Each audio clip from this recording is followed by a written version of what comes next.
On a pénalisé les enfants inutilement. Problème est qu'il y a des moyens. Na souci éducation à banabiso, babomara service ya sekopé. So babomi service ya sekopé. Ba agent so wana ba longola service ya sekopé, bazu ba mbongo wana, ba futi ba enseignant. Ba enseignant ba banabiso ba kotanga bien. Minute même si c'est vrai que Willy Bakonga a créé qui ba école wana fictif. Na minute IGF a PC déjà ba élément à préparer défense na suffisamment. Et ba koya boya ko balayer mo IGF. Procès et que nango ka bo l'équipe bo moyen ko kanga tout. Meilleure façon à kobenda bango baya c'est qu'on frapper leader na bango à Moïse Katumbi.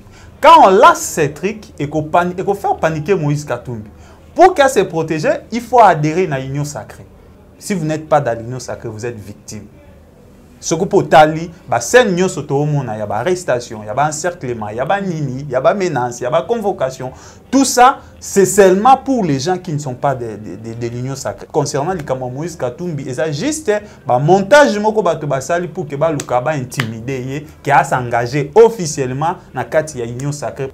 Ce qui est dans le gouvernement, azo jure na immunité. Donc on peut l'arrêter à tout moment. Pour faire peur, il faut qu'on pousse dans Babiloko et pousser à rejoindre une institution. Et le mandat d'arrêt est à coup monté. Le président de la République a consulté déjà dans le cadre de l'union sacrée. Voilà. Bati le va consulter. Bati le va consulter qui dans le cadre de l'union sacrée. Premier ministre est soit consulté. Ce qui t'ont dit que c'est Kalev n'a pas bandé ko kangabatoana nyoso d'autant plus qu'Azala qui numéro 1 il y a renseignement. Tous ont appelé la logique qui est normale. Il y a tous les bavires qui se commettent maintenant, responsables de le président Félix, parce que c'est lui le numéro 1.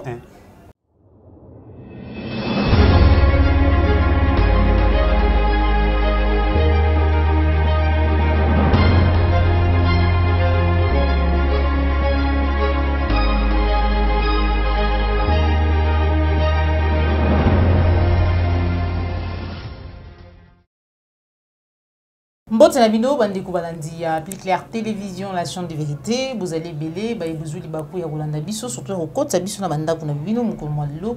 Mbote na bino bipa nyonso bozwami. Merci na bolingo vous allez ko renouveler pe ko liker ça chaque jour na kati ya la chaîne de vérité et surtout e pa ya ngai moko maman Joël Kombe. Merci na confiance vous allez ko renouveler. Ya on chaque fois na se présenter ka liboso na bio na senga ka ete beaucoup continuer ko s'abonner massivement na kati ya la chaîne de vérité pour na ko rater actualité politique congolaise mokote mukolo mwalelo na sali nesengo ya kuyamba pona bino kokota na banda kuna bino mwana mboka oyo tobengi na kombo ya Gauthier Bomande ke bubenga ke mwana malamu mwana mayele po tozo makanisi na ye na maitali politique ya mboka na biso déjà mukolo mwa samedi to monaki mwana mboka Jean-Pierre Bemba okende ko répondre na appel ya premier ministre o wapi ba consultation et ko banda pona ko former gouvernement ya union sacré mais kasi sous toko mona déjà clôture topé ba dépôt ya ba candidature pour na élection à bureau définitif ya à Sénat déjà des candidats déjà phares toko mona na kombo ya Bahati Lukwebo pe bongo Sami Badibanga to ebité déjà Bahati Lukwebo akozelo ko bandaki ko luka toko lobela ngona kati émission mais kasi bana kelasi est-ce que ba école ezali désinfecté ba salle ils allaient désinfecter pour être bana base coronavirus c'était au bakate na ki classe to kolobela yango na kati ya émission oyo mais surtout aussi mandat d'arrêt international il y a Moïse Katumbi président de l'Assemblée pour la République sans plus tarder na kopesa matondo na yo popola yo mbozo misi ma caméra matondo pe na cordon opi mafiku mwana mboka Gauthier Bomande ke bonjour. Bonjour maman Joël, bonjour na ba landinyo sur Plus Clair Télévision et puis bonjour na ba congolais nyonso ba kolanda biso à travers chaîne de vérité partout au monde, à Kinshasa, à l'intérieur ou en Europe, partout au monde. Bah, bonjour. Moi, je Gauthier Bomande que ça fait vraiment longtemps, mais que c'est un côté a remarqué absence sur le habité changement de comportement tout peu attitude parce que chaque fois on se présente à un plateau, on banda kana cachiné, mais quand c'est l'autre moni il cachiné zalité et s'il qu'est-ce qui va pas? Maman Joël, curiosité, donc ma chaîne de vérité. Bon, en fait, le problème, il y a caché, et ça personnel. Quand on a sali analyse, on a sali étude. Tu vois, les pays où on a caché, ce sont les pays coronavirus etamboli makasi. Donc si l'expérience soki bato babanda olata cash ne mingi bangonde baza beaucoup plus atteint, on peut conclure que non, cash ne vraiment pas assez efficace. Oh, c'est important, ils ont observé les mesures, il y a la distanciation et puis il y a les mesures d'hygiène pour nous se protéger. Mais caché, à mon avis, ils ont vraiment très efficace parce que, comme on a récemment, le président français a atteint la COVID-19 et on a démontré que les pays où se retrouver dans un cas de contamination très élevé. Donc, pour moi, personnellement, j'estime que Kachine ils ont vraiment des protections efficaces contre la COVID-19. C'est plutôt des mesures où ils allons appliquer. Mais Kachine ils ont vraiment des Maman Joël, mon nimbo cannabis, ils ont vraiment la population vérité. Pourquoi baboya ki bana bazonga classe pendant que ba bar est ouverte? Pourquoi baboya ki bana bazonga classe pendant que ba église est ouverte?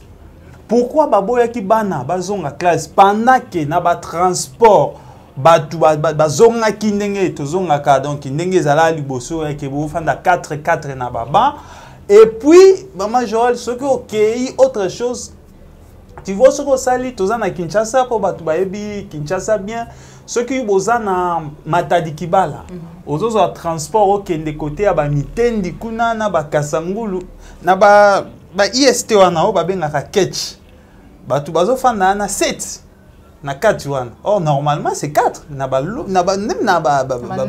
norme même ba circulaire moko ya gouvernement provincial bi que il faut kaka au moins 4 personnes na ba ketch mais kuna bazala 7 dès liboso na chauffeur comme 3 4 na sima donc 7 donc d'aba finani kuna donc tu vois que là on peut pas parler aussi que risque ya contamination ezali risque ya propagation ya virus ezali kuna. Là on ne parle pas.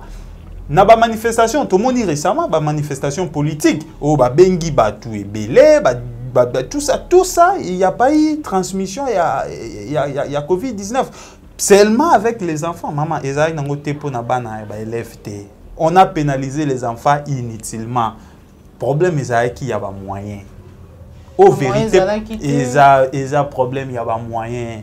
Gratuité et enseignement na ebisa yo na émission moto sala na yo na bezo coûter pas moins de 150 millions de dollars parce que ba école banda ko fonctionner comment ba parents bazo futa ou ba banda benga ba contribution des parents bazo futa ba minerval bazo futa ba frais connexes pour la prise en charge ya ba enseignant parce que l'état zala qui suffisant l'État a un moyen suffisant pour prendre en charge les enseignants. Les parents vont épauler l'État. Maintenant, avec le programme de gratuité, les parents vont foutre à l'issue de côté. Conséquence, côté recette, recette est et comme il y a des dépenses, c'est comme dans une entreprise, vous n'avez plus de recettes, vous avez que des dépenses. Maintenant, là, les écoles publiques, ils ont vivre dans un système où il y a subvention. L'État, il faut foutre en charge fonctionnaire. L'État, il faut foutre. Or, l'État, il y a un kokate, maman Joël. L'État, il y a un kokate. C'est ainsi que la Banque mondiale a appuyé à ce programme il y a 1,5 milliard à durant une période déterminée. Maintenant, la Banque mondiale a constaté magouille. Oui, on a créé les écoles fictives, on a créé un surnom déjà au lieu mécaniser beaucoup plus enseignants. Tout le monde ils ont créé beaucoup plus dans secteur où ils ont même pas motivé. Il y a même secteur où ils ont en lien direct qui était na enseignants. Na quatre il y a ministère il y a EPST donc ministère il y a enseignement primaire secondaire technique. On n'a pas besoin d'engager SECOP par exemple, service y a contrôle y a paye. D'autant plus aujourd'hui, le système y a paye comment bancariser. Le fait que le système y a paye comment bancariser, à quoi sert bon service y a SECOP encore, na 4 y a ministère. Donc les services il faut pas supprimer à vrai dire parce que SECOP c'est-à-dire SECOP plutôt service de contrôle des payes des enseignants. Il y a un ça là contrôle. Oh lelo, donc comment un système y a enseignant comment bancariser. Le fait qu'il y a bancarisé à partir de la banque on peut déjà déterminer qui est payé et qui ne l'est pas payé. il faut pas supprimer le service à Sekopé. Conséquence, maintenant là, ils ont créé une nouvelle unité na kati ya Sekopé wana. Oh, il faut pas foutre bon. Oh, agent ya Sekopé, à quoi on peut sa courte, maman Joël? Oh, muto peut sa cour enseignant. Agent ya Sekopé, à quoi on peut sa courte? Pourquoi on crée maintenant ba entité, ba antenne, ba sous-antenne na kati ya Sekopé pendant que ba enseignant nan bazo souffrir na problème. Conséquence, les lots enseignants, moi ba foutre mes athées. Et l'État, pour jouer à dribbler la population, alors non, pour la mesure, il y a prévention à Covid-19, j'ai suivi même un expert, il y a ministère, il y a EPST, à l'équipe à TV, alors non, banande bazo transmettre mingi coronavirus, Maman Joël, et pourtant banatende baokufa mingi. Pourtant, UNICEF et le Bibana bazali protéger na école, na classe qui na banda. Donc, eza nyoso eza lukuta, eza problème plutôt ya ba moyen et puis même balingi ba fungola ba école ngo balobi ba bien kozala, j'ai suivi ministre alobi kozala échelonné. C'est-à-dire ça ba échelon. Ba école musu na ba ko banda, misu ba banda te. Ba banda ni zani. Moi mukio l'état za nango. Pour Banque mondiale suspendre déjà ba financement na. Mukio l'état za a en charge moi quelques écoles en entendant ba si ça va négociation na Banque mondiale pour qu'ils ont une enveloppe pour aller comme normal pour qu'ils soient en charge na ba yi. Ya mongani ce qui on a proposé na chef de l'état au stade actuel pour que na souci éducation ya bana biso ba bomaka service ya Sekopé. So ba bomi service ya Sekopé ba agent nyoso wana ba longola na service ya Sekopé ba zu ba mbongo wana ba futi ba enseignant ba bana biso ba kotanga bien maman Joël Sekopé et puis na ministère maman Joël na ministère ya EPST ceux qui ont bateau baza mieux payé. Et ça va tu as Sekopé baza ba salaire ba 1 million ba 2 millions pendant que ba enseignant baza na ba 200 000. Non mais ça c'est pas un problème parce que le billet c'est que non Sekopé ceux qui va bomi yango alors que misolo ezali détourner est-ce qu'on a cité ba gens en Sekopé on parle aussi de Willy Bakongo ezali ministre et enseignement. Non la suite c'est quoi IGF maman Joël IGF wana na ebisa l'autre fois eza théâtralisation IGF wana moi je ne fais pas confiance à ce genre de IGF. IGF est beaucoup plus politisé. IGF a aussi un inspecteur rôle na ezanini. Il faut toyer baka. Inspecteur rôle neza akoza na médiaté. Trop de populisme na kati ya IGF.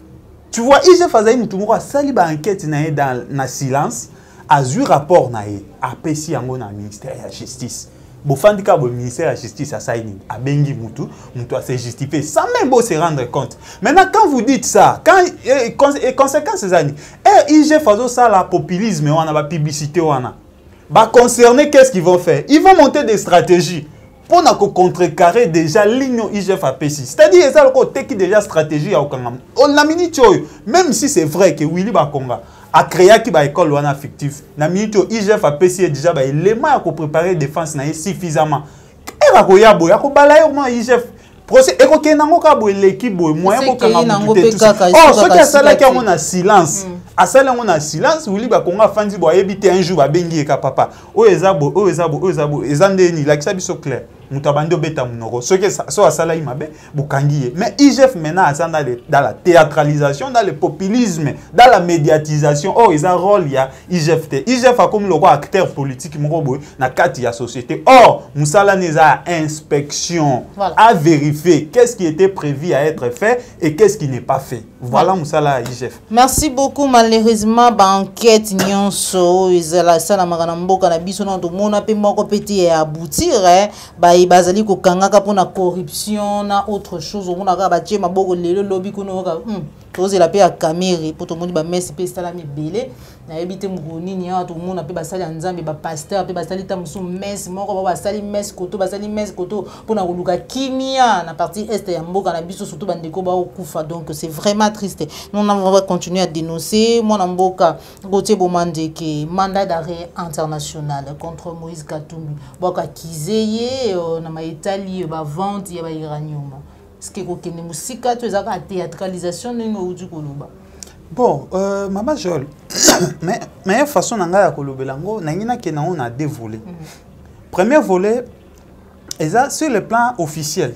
Hein? J'ai mené des recherches pour découvrir sources et informations na ba canal ou ba canaux officiels na moni vraiment na luki vraiment ndenge nyoso. J'ai eu même des contacts avec bateau baza vraiment na cercle ya Ensemble pour la République.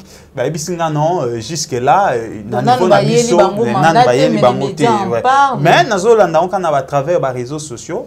Oyebinga Maman Joël nalinga vraiment te ko parler sur ba spéculation nalinga ko lobela moi eloko na rosa na moi connaissance muke donc on a vraiment naza ngote wana na angle liboso maintenant na deuxième angle Maman Joël ezao babengaka politique ya vengeance obi Moïse Katumbi toyoki récemment balobi ke ba consulta qui est pour que ba nommer premier ministre et ba voix monsieur balobi ke non aboya qui offre. Et qui récemment, l'un des cadres, à la personne de Cheriba Okende, qui a salé une déclaration, Ensemble pour la République, a coquille kokota ou pas na gouvernement, mais à soutenir l'union sacrée. Et ça, ensemble, a vraiment trop intéressé dans le gouvernement.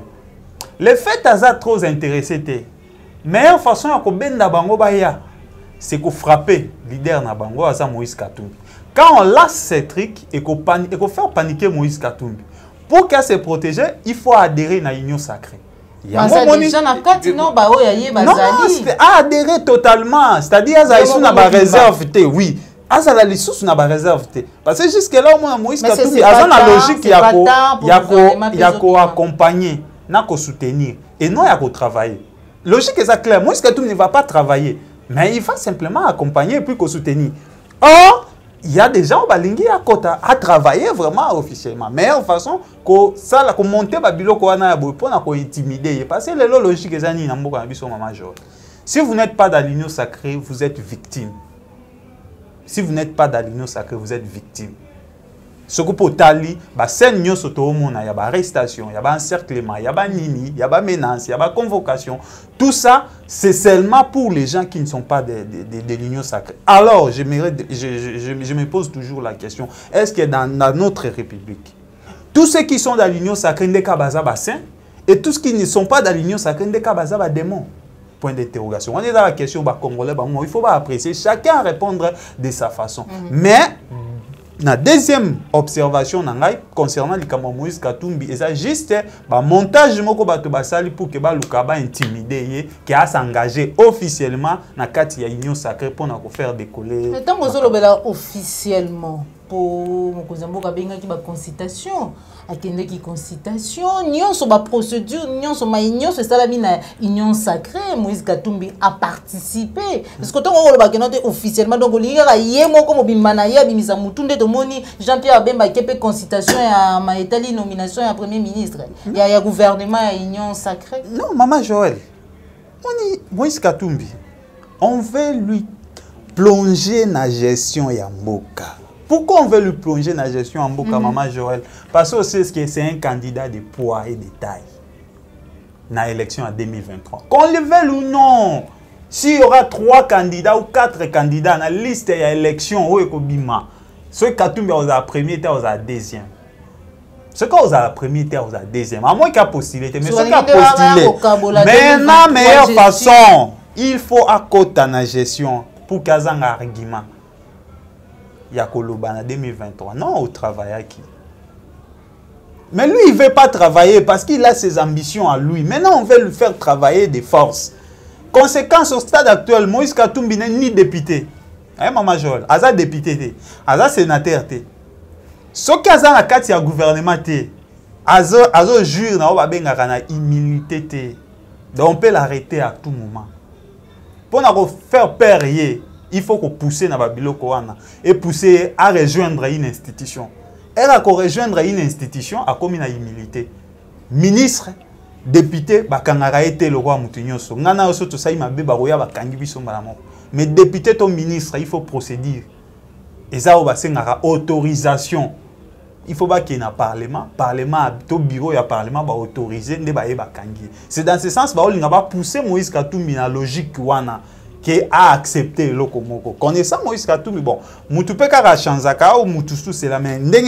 Moïse Katumbi, il n'est pas partant dans le gouvernement, à moins que comme à la dernière minute. Mais à ça, t'indique Tchakal quand tu dis qu'il n'est pas partant, parce que tant que Yomoko qui aux affichés, tu m'as yo, parce qu'il n'a pas posté, c'est vrai que notre commune a liste et que circuler n'est pas là, c'est vrai que le gouvernement n'a le bimité, moi, commune qui note, bah yaye, bah kouzala ça, bah pour représenter, il y a aucun était matindi, bah yaye, lobby, bah koulobani, pour bokozala n'a que tumbi lobby.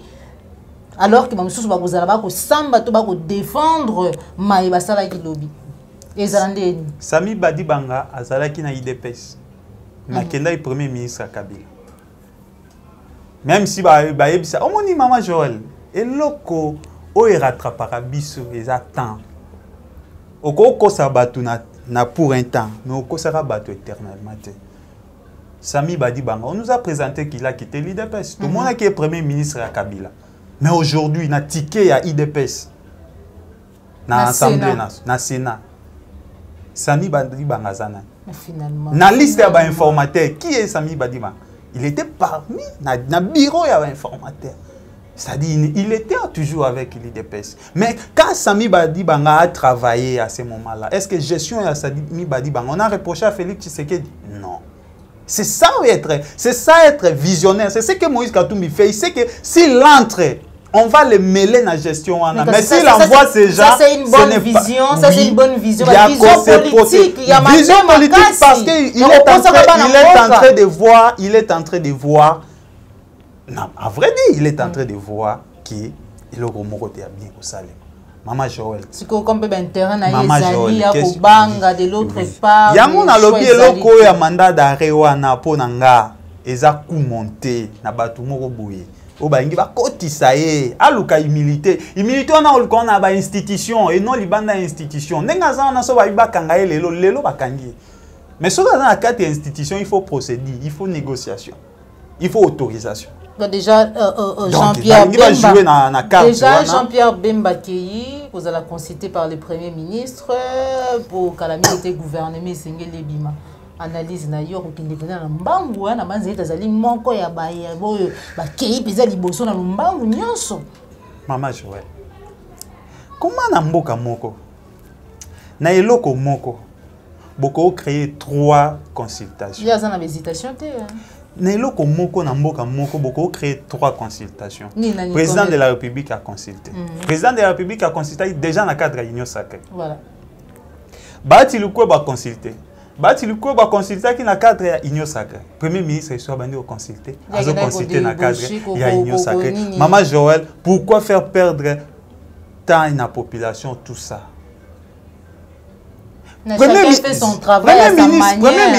Premier ministre, j'ai beaucoup de respect. J'ai beaucoup de respect envers lui. J'ai beaucoup de respect. Histoire naïe, parcours naïe, j'ai eu à lire ça. Et j'ai compris que non, c'est un travailleur. Et il va travailler. Je suis convaincu qu'il va travailler. Il va travailler en donnant l'essentiel de lui-même. Il ne va pas changer des choses. Il va donner l'essentiel de lui-même. Tu vois Matata Mpono a donné l'essentiel de lui-même. Mais il n'a pas changé le pays. Il n'a pas changé la situation des Congolais. Souci c'est-à-dire il a fait l'essentiel à ça lui a kokiko sala maman Joël Mbokezan a un problème belé Mbokezan a un problème n'a revenir sur consultation. Premier ministre il a un rapport il y a informateur à ça là qui informateur a dit déjà que tel parti a Zanaboé tel parti a Zanaboé tel parti a Zanaboé. Maintenant, quand il est en train de consulter, Maman Joël, quand il est en train de consulter, c'est qu'il y a des doléances, il y a tout. Azu, la composition, il y a tout, la formule, il y a CV, il y a tout ça. À ça, il montre le gouvernement, à même pas président de la République. Va discuter avec le président de la République. Au président de la République, il y a un pourquoi faire perdre tous ces gens-là battant? Pourquoi il y a mon premier ministre? On lisait seulement rapport, on comprend que non, chef de l'État. Tala batuo ngana moni bango yo lobinde chef de l'État commenté oyote babandeli sous motir mususu. Pourquoi les mêmes personnes ont bakutana na Félix, les mêmes personnes ont bakutana na Sami Badi Banga, les mêmes personnes ont bakutana sur na premier ministre? Parce que pourquoi alors trop de consultations pour aboutir à la formation et au gouvernement? Parce que bateau chef de l'État ayambaki, na bateau informateur ayambaki, donc ça y a une confiance dans la il faut qu'on réyamba bango lisusu pour nous former le gouvernement. Tout ça c'est qu'on perdre la population tapamba. Et ça ni bali akakata. Pour gouvernement, attention que bimi lelo, il faut baser la session en mars pour qu'ils allaient investir. Donc session en mars c'est au plus tard les 15. Donc ils ont convoqué les 15 mars. C'est comme ceux qui battent qui tapent temps vide. Ah, premier ministre, on depuis nommer et tout ça. Ce qu'on va moi, ma consultation de relire moi 2 semaines. Et il y a 2 semaines déjà, tu as commis les 7 mars. L'État formé, l'État coûte un président de la République. Moi, la négociation, on a commis les 11. Au moins, le gouvernement, les 12 ou les 13. Et Koutani est rentré parlementaire, ils ont dit les 15, les 16 ou les 17, ils vont investir. Donc, et ça, façon, il y a qu'on lit à temps, parce que la nomination est avant, alors il faut qu'on consomme moins de temps. La consultation, il y a la formalité, le gouvernement est déjà dans la poche. Ils ont déjà, comme le président Félix Azawana, il a dit déjà que aux ministres, invention qu'on a été. Même le premier ministre, il a dit déjà que ministre. Tout ça, ce sont des formalités pour nous relier un peu moins de temps. Donc, on a pensé pour nous penser. Voilà. Malobeza yayo, bianwezali yayo, mitunezali yanga, gote bomande ke to ebi ete bokabwani penza ya baati lukwebo na autorité morale ya bango. Ezalaki pour na maitali Sénat alingaki vraiment été azwa ibonga wana bien que simba quitté mais lelo eko simba parce que bazali kaka ensemble union sacrée bazali bango nyonso ne sika moko lambe amenda lobaki na biso ezali kaka FCC nini FCC cash élargi ba fungoli kaka nde boulevard mwa munene mais lelo tongo komona kino baati lukwebo aye penza ne sika o ya sepelaki lelo ba député to pe ba sénateur bazali lisusu na inquiétude ya koloba ete ba voter ki to bazongisa ki boye e botela bango ba makambo na ba regroupement to ba parti politique na bango okomona ke non lelo moi azui oyo akanaki kozala tozela nini maman Joël ngana lobaka kaka ke jeu politique ndenge se jouaka. Question, il faut biso to banda ko tout na intérêt à peuple les années na katuan. Intérêt à peuple, je ne pense pas que ekobima na Sénat. Je ne pense pas. Et je ne crois pas maman. Et je ne crois pas. Sénateur modèle se bat yazaki ministre. Il y a budget, à quelle économie, abanda pas travailler calme. Mais il faut tout nous. Qu'est-ce qu'il a déjà fait? Yamala la République. Oh, tu connais que la gasa la lisusu na Sénat. Je crois le côté. Et puis, na vision na comment na makambo. Poste o ezalaka ndeti adjoint ya mutu ou successeur ya mutu. Ba pesa yango na mutu aza très ambitieux. Au moins ndeti na Angleterre. Reine Elisabeth II. Reine Elisabeth. Aoumeli, non? Aoumeli na pouvoir. Ce qui, Mouto a successeur na direct. Héritier à trône, direct.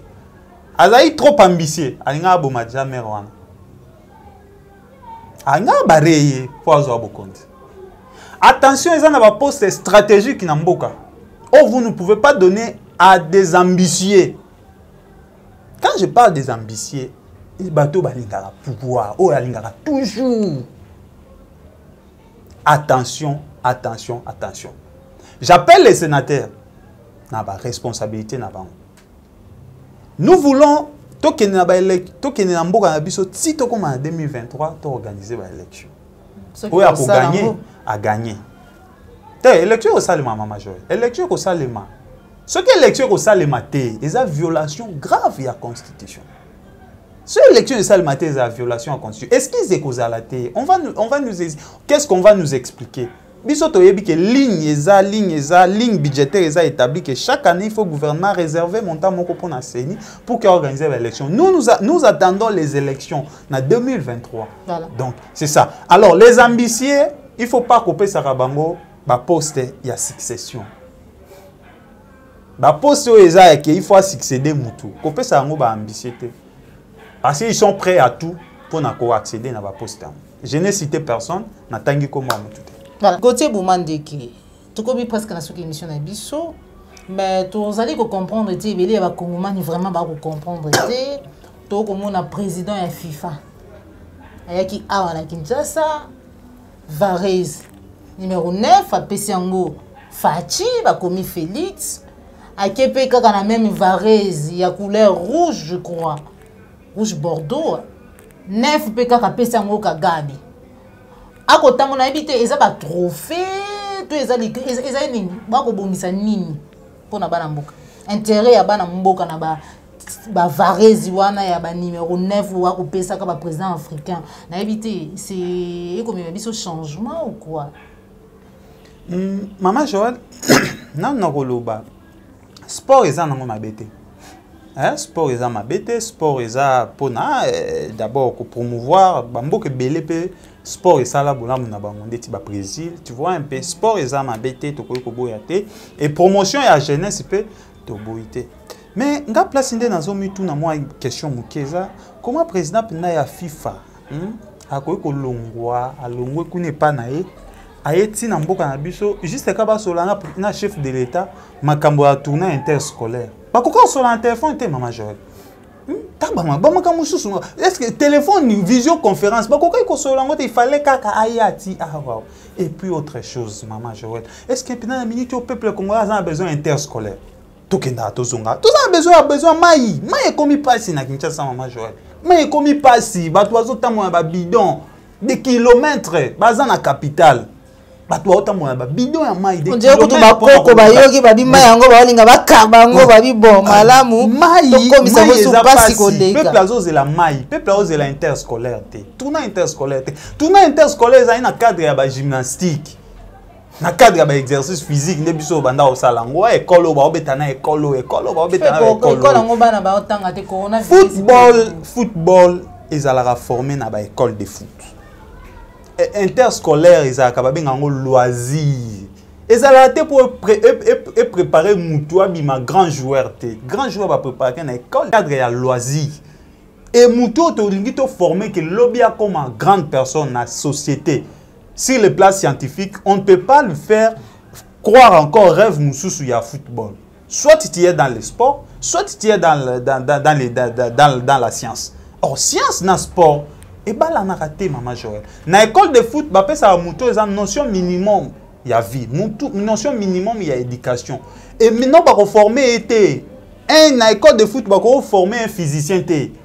Ou on va former un ingénieur, NASA. Non, non. Tu vois, peuple azozela mai na micho mai ekomi na ona eza komi pasi na Kinshasa commune président de la République afanda eza ngalema mai eza pasi na commune ya président de la République soki mai eza pasi na ngalema na Kisenso na parle même pas na limité même quartier ba komi obenga commune présidentielle na limité mai eza pasi bato ba otoka mai na ba bidon lelo na Kinshasa bato ba komi utiliser ba forage est-ce que peuple azotoka mai na forage a besoin interscolaire? Il n'a pas besoin de ça. Peuple a courant, Maman Joël. Courant comme il passe. Peuple a courant, il a besoin de forage. Peuple a chômage. Les courbe il y a chômage. Ils ont attaqué. Ba diplôme, ba université sont pompé kaka ba diplômé. Même malgré ça, na uti comme récemment na moni ba photo, tout ça ba tout ba défendre. Même na année on a ba Covid-19 bon, ba pomper biso ka ba intellectuel mususu. Tout ça va renforcer surtout le chômage namboka. Alors, il fallait créer beaucoup plus politique, il y a créer un emploi, il y a améliorer les conditions socio-économiques de la population. On se base sur par exemple la fourniture d'électricité dans l'eau. Au lieu de tout le monde a spectacle, sport to boy yango te menga po nanga esa important na minute parce que peuple a azozela eloko mususu peuple azozela tournoi interscolaire. Merci beaucoup Gauthier Boumandeke. Pour finir, plante belé kota, je me rappelle de Coradec Cyprème, Mouyambo, Diongo, Congolais belé, zwa torture sous régime ya Kabila ko porter au Kalev Mutombo plante pour na maye oyo asala parce que yende muto zalaki yo kokamba agence wana lelo Kalev Mutombo na maboko ya justice tolo baboni état de droit vraiment zali ko sala musala na yango to pe ezali nango kaka trompe l'œil ma etali misolo ya ba congolais ba bazali ko détourner yango mbongo ekoki kosunga ba congolais épanouissement social ya ba congolais ebonga soki bakangi bango ba relâcher suite ezalaka te mais baye autant musumaka moko zondi à rendre bango de ko monaka mona bakangi ba bwaki koto basali to banini to betaka même maboko Maman Joël ya nyonso te. Maman Joël, oyebi kana koli na famille na ko pesa exemple ya famille nanga personnellement na nazo kola na banda ko comprendre te. Ezaki jour vraiment papa Zampiaka eke bo damas ezate jour ande papa obete la bino masolo ebele. Tu vois un peu. Il vous raconte les histoires, azo solisabino. Tout ça, c'est pour détourner intention na bino. Bino bozo zelabo lia, mais il y a bando bete bino ma solo, il y a bien ba spectacle, tout ça bozo yo kango elengi. C'est ce qui se passe au Congo. Le peuple congolais attend autre chose, maman Joël. Le peuple congolais n'attend pas tous ces genres d'arrestations. Et puis, ils ont même énervant. Déjà OVD batike libanda, maman Joël. Déjà OVD, babimisi à côté à sali des jours. Pourquoi bazotika Vital Kamerhe? Babimisa payé. Maman, babimisa Vital Kamerhe parce que dossier bakangi eza makambo ya bandaku. Jamal andima ke ye mutu azwa kimbongo wana tout ça. Oui, si on peut reconnaître la responsabilité indirecte ou directe comme ba juriste ba kokoloba, soit bazongi si pe batu ya OVD na kati. Pourquoi ko bimisa misusu kotika misusu? Et puis pourquoi quand Vital Kamerhe a tika? Parce que Vital Kamerhe c'est un politique, c'est un acteur politique. Il y a maintenant le procès on est comment qui politisé. Donc procès comment il politisé. Et tout ce qui se joue maintenant là et comme il y a politisation, il y a tout ce qui se fait. Kalev tout le monde qui est en marche, il y a PPRD. C'est que comment il militant à PPRD. A outa pe rozala na bureau politique, il y a premier ministre. Donc à comment une personnalité politique. Pourquoi on attaque lui? Oh, on a quand il y a service à renseignement.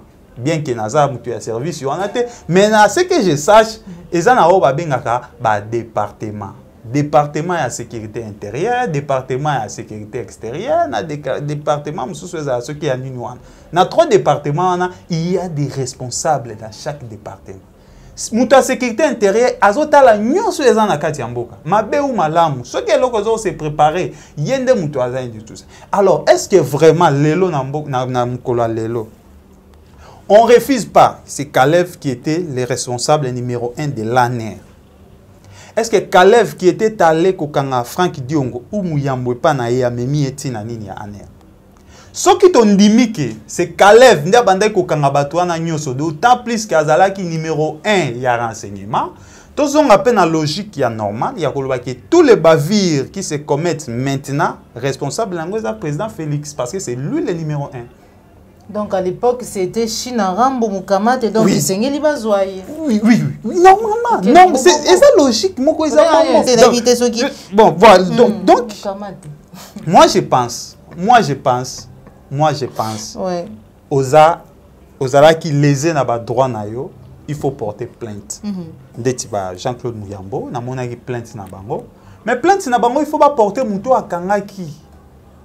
Parce que à un moment donné, comme la justice va faire la liaison entre responsabilité et Kalev. Et quoi peut vous allez établir? Bah comment on a pété? Yo mona ki Kalev. Kalev a bien gagné nani pour balo baba kanga. Muto akanga oui, muto akanga ki yo. Atangela ki yo ke Kalev muto atindi ba kanga yo. Mama je biso tu ba kanga biso na aner non? Ngai ba kanga na aner. Est-ce que batangela na komba Kalev? Kalev ayebinga te. Bakanginga. Ofandi pe mo mikolo. Parce que tout n'a aucun yon doit préparer coup d'état aux autres est-ce que parce que ça l'atteinte la sécurité nationale tout c'est là après bah tindi na parquet après bah libérer après tout ça moi on m'a arrêté plusieurs fois dans la police tout ça mais est-ce qu'il faut qu'on a le bagage non Justice, il faut ça la moussala na moto. Bon, il était arrestation arbitraire. Apparemment, le président Félix Alba qui non, il n'allait pas finir dans le passé et tout. Justice ça la moussala. Mais en même temps, il y a on comprenait là où on a été garant de la nation, mettre il y a bon fonctionnement de l'institution. Bon, institution, nous sommes la justice, hein. Mais c'est qu'autant où il y a moto, d'aller bon, l'institution fonctionner malam. On l'a dit qu'on finir dans le passé. Mais même temps, l'institution il y a au Kamba et comme il faut finir, n'a évité ces contradictions. Maman Joël. Oyo bato ba osala lelo ba comprendre te eza ba benga ngo boîte à Pandore o bazo fungola lobi président Félix a un pouvoir te il faut to mitunaka est-ce qu'après ba conséquences pe kozala te nous voulons construire une nation nous voulons bâtir un pays au moins na ba mboka o ba bima na ba révolution o ba bima na ba dictature après 20 wana ba sala eloko moko. Ils ont créé la commission justice, vérité et réconciliation. Bo solo et l'Obama. Bo inventé te bo c'est la batu makambute. Bo solo et l'Obama. Ce qui moutou na sala ki mabe, bo sambisi. Ce qui a sala ki pe mabe te, bo tiki. Bo sali justice wana et ko permettre ni batu ba sangana, to komi l'Obama ko, to tambushi mboka. Mais jusque là, tant que tu retiens la justice, vérité, réconciliation, on va t'entonner. Et je crains que tout ça là est sous deux pas en arrière pendant que tu mets que ça là demi pas en avant en termes de démocratie, il y a cohésion nationale et puis il y a unité nationale. Merci beaucoup. Tu comme dans émission na biso bandeko balandi applique Claire Télévision la chambre de vérité to zaki ne singo ya kuyamba mukolo mwalelo mwana mboka Gauthier Bomandeke ou busepela vraiment na lolenge o ya pesa kama kanisi na ye pona maeta limboka na biso République démocratique du Congo mailo bama ki awa bitune zalaki ya ngai bien zalaki ya Gauthier Bomandeke ndito comme na émission na biso mais ya moto kabona na ye na kosenga numéro ya téléphone pona ba ba kozana bosenga ko partager no makanisi. Bon numéro de téléphone nga ezaka plus 243 89 60 13 451 plus 243 89 60 13 451 nalingi pena mekampe ko rappeler un peu moi bandeko bao ba benga pona ko féliciter oui na yambaka ngo malamu mais bao ba benga pona ko finga ndeko ato fingi ngai okofinga ngai okofinga conscience na ngai te conscience na ngai ozala tranquille parce que na yebi na lekaka na finga raté okotika koyoka nga jamais na leka boina finga président Félix okotika na leka na finga président Fayulu ou tout cela na respectera batu nyonso mais na pesa point de vie na ngai jour ba kozwa balongoli Félix Tshisekedi place ya président bazu batie yo mama Joël otie wana na ko changer attitude na ngate vis-à-vis na situation ya mboka na ko zala toujours nga na ko pousser ka ko sala malamu so osali malamu na ko ya na beti maboko mais so ozo sala malamu ngo zo za neti ya ko tenga mo o voiler face langa na ko dénoncer ka parce que naza na liberté na nga o constitution pesinga na exprimer ngo na ko finga te na ko lekana ko sa te information naza na ngote na boy makambo ya Moïse Katumbi tuninga na expliquer yo que non il y a mandat d'arrêt na yebité et puis na ko commenter yango te mais na analyser ngo aussi le plan politique ndenge ezaleli donc biso na finga raté yo soko finginga eza éducation na yo nga na ko finga te ba pe ba finga ba ka na lobaka merci alors na suka siko yo na tuni musu na tuna mboka zo ke malamu to mabe abi bongo mboka ba bebi si pendant plus de 60 ans ni ba bongisa na 2 ans na bisi c'est que oza d'accord que eloko na ote ya malamu et salemi comme oza d'accord que eloko malamu et salemi te to salande effort que ya malamu et salema numéro nanga na pesi déjà mais na bandeli susu plus 243 89 73 451 plus 243 89 73 451 wa numéro nanga personnel et puis numéro nanga et WhatsApp yango na Gauthier na Facebook c'est Gauthier Bomandeke idem na Twitter merci na bino nyoso merci na bao ba bengaka merci père maman Joël na betelo le solo terre moi ba mike comme okota moi ba weste moi na betelo na le solo terre na zo sambela peke ya moi ebele kota et koza malamu et ko motiver biso ka rapport na litio vraiment merci na bino nyoso na ko pesa mbote te boza je ebele mais prochainement na ko sala liste ke na séquence à moi mabanga awa na boaki moi 5 personnes lobi pe kuna merci vraiment na bino tout na linga bino na lingi pe Congo na lingi pe maman Joël merci beaucoup bien que santé na moni vraiment ça va donc Christian Bopante mbote na yo mbote na équipe technique mobimba naza na nazongi moi tamo repesa maki même na nazali merci beaucoup Gauthier Bomandeke pour nous répondre à l'invitation na biso merci na popola yo mais puisque boss ozoma ki sima caméra merci na cordon puis ma fuku na Joël go na gauche fournisseur d'images. Merci à Christian Bopate, référendum autorité morale depuis Paris. Merci à Jean Bembe Ouest depuis France. Merci à Congolais, Papa Alphonse Sala, Papa Simon Bionco, Papa Laurent Bongonda, Dominique Sanal. Le Tokabani Awa, ce que c'est bien une émission au liker yango, partager yango. Ce qui est animé à la liboso, la nabiso, Kobo Sanate, Kosabone, dans la chaîne de vérité. Au revoir.